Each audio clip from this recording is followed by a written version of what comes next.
Sorry చెప్పాలనుకుంటున్నావా? చెప్పి.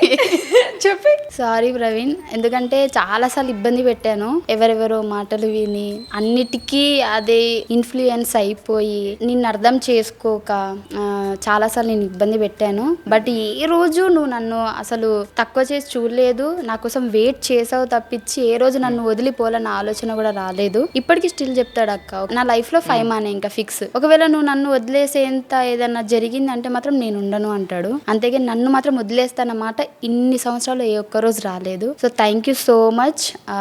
నువ్వు నాకు దొరకడం చాలా అదృష్టంగా ఫీల్ అవుతున్నాను. ఇన్నిసార్లు బాధ పెట్టాను కానీ ఇంకెప్పుడు అలా బాధ పెట్టాను. నిన్ను హ్యాపీగా చూసుకుంటాను. And sorry. So cute. మా ఫ్యామిలీ చాలా డౌన్ పొజిషన్లో ఉన్నప్పుడు కూడా నాకు ఏడుపు రాదక్క, ఎందుకంటే అది అలవాటు అయిపోయింది. కానీ వీడి విషయంలో నాకు తెలిసిన తర్వాత, నేను రియలైజ్ అయిన తర్వాత ఒక్కసారి వెనక్కి తిరిగి చూస్తే ఎన్ని అవమానాలు పడ్డాడో నా వల్ల, నేను ఎంత అవమానించాను.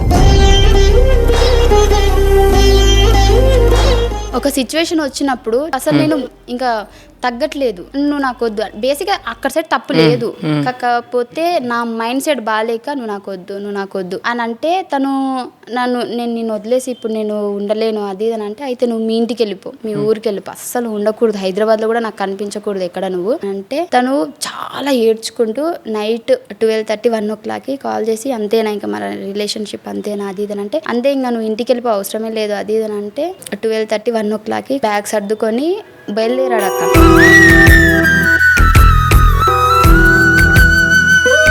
హైదరాబాద్లో నువ్వు లేనప్పుడు ఇంకా నేను హైదరాబాద్లో ఉండాల్సిన అవసరం లేదనేది తన పాయింట్ అన్నమాట. సో వెళ్ళిపోయాడు. బస్ స్టాప్ దాకా వెళ్ళి ఆలోచించాడంట, ఇప్పుడు నేను వెళ్ళిపోతే అది ఎలా ఉంటుంది, ఇప్పుడు దానికి చిన్న చిన్న అవసరాలు ఉంటాయి. అంటే బేసిక్గా నేను హైదరాబాద్ వచ్చిన తర్వాత, మేము లవ్లో ఉన్న తర్వాత, ఇప్పుడు నాకు ఏదైనా కావాలంటే అర్జెంట్ రేపు ఏదైనా కావాలి, కాల్ చేసి ప్రవీణ్ ఇది అని అంటే అది వచ్చి అన్ని సెట్ చేస్తాడు అన్నమాట. అంటే నా మంచి చెడు అన్ని వాడే చూసుకుంటాడు. సో అది ఆలోచించాడంట. హోటల్ బుక్ చేసుకుని హోటల్లో ఉన్నాడంట. నేనేమో వెళ్ళిపోయాడు అనుకున్నా, సరే వెళ్ళిపోయాడు అంతా అయిపోయింది అనుకున్నా. కానీ తిరిగి చూస్తే మళ్ళీ మార్నింగ్ వచ్చేసి ఇంకా ఫుల్ ఏడ్చుకుంటూ మళ్ళీ నాకే సారీ చెప్తున్నాడు, నేను వెళ్ళలేను ప్లీజ్, నేను నిన్ను వదిలి ఉండలేను, కావాలంటే నువ్వు మారేంత వరకు, నిన్ను మార్చుకునేంత వరకు, నువ్వు రియలైజ్ అయ్యేంత వరకు నేను ఉంటాను, నిన్నేం డిస్టర్బ్ చేయను, నీ షూటింగ్స్ చేసుకో, అన్ని చేసుకో, కానీ నన్ను మాత్రం వదిలిపెట్టకు. నేనంటే ఏందో అర్థమైన రోజు నా దగ్గరకు రా. 1 yearకి వస్తావా, 2 yearsకి వస్తావా, 3 yearsకి వస్తావా, ఎన్ని ఇయర్స్ అయినా నేను వెయిట్ చేస్తా, అప్పుడే నేను రియలైజ్ అయ్యా అనేంత వరకు వెయిట్ చేస్తా, కానీ నేను డిస్టర్బ్ చేయను అన్నాడు. అక్కడ నేను రియలైజ్ అయ్యా.